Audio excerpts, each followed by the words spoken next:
I don't want to scare anyone, but I'm going to give it to you straight about Jason. Hey, you guys, look at this. It's Camp Blood. This place is on the same lake as we're gonna be. He's still out there. Jason. Some sort of demented creature. If I was you, I'd have located in the next county. Quiet for 5 years, and that's the way we want to keep it. Legend has it that Jason saw his mother beheaded and he took his revenge. A revenge that he'll continue to seek if anyone ever enters his wilderness again. Welcome back to the 31 Days of Spooks. My name is Dylan Goebel, and today we're talking about Friday the 13th Part 2, released in 1981. The film was directed by Steve Miner. It was released the year after the first one, because the first one was a massive success at the box office, and the same plot as the first one, except this time Jason Voorhees is the killer. That's right, this is the debut of Jason Voorhees, although don't get too excited about Jason. He doesn't wear his hockey mask in this one. But that doesn't mean this movie's bad. Actually, I think this one's better than the first one. This movie's paced a bit better. There's no long scenes of people making coffee or anything. This movie does a lot of the same stuff as the first one, though, like the long POV scenes of people getting chased in the woods and shit like that. One thing I love about this movie is the kills. Now it doesn't up the kills of the first one, and the kills aren't quite as gory, but the kills are more brutal this time.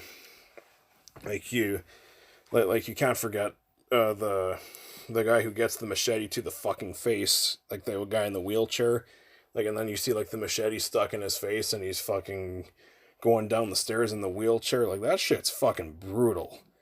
And also the double kill of the people on the bed, which apparently the MPAA had a huge problem with. Apparently that scene was much gorier. But yeah, this movie's really good. It's a really solid sequel. It's a sequel that improves on the first one, which, yeah, you always gotta respect that. A sequel that's better than the first one, you can't go wrong with that.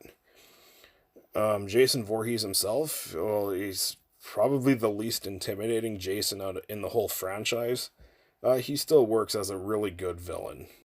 This film also does an excellent job at keeping the atmosphere of the first one alive. This movie has just as much atmosphere as the first one.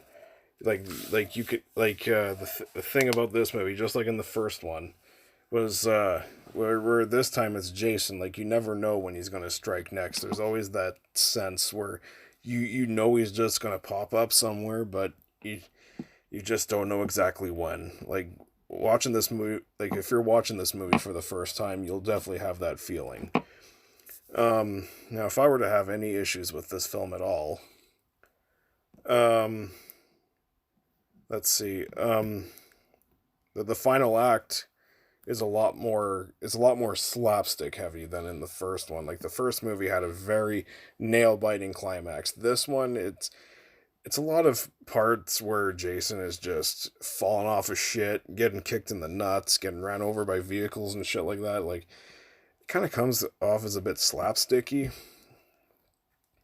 Now, this isn't an issue for me, but I know this will be an issue for a lot of people, especially for the whole franchise. It's the same movie as the first one, essentially.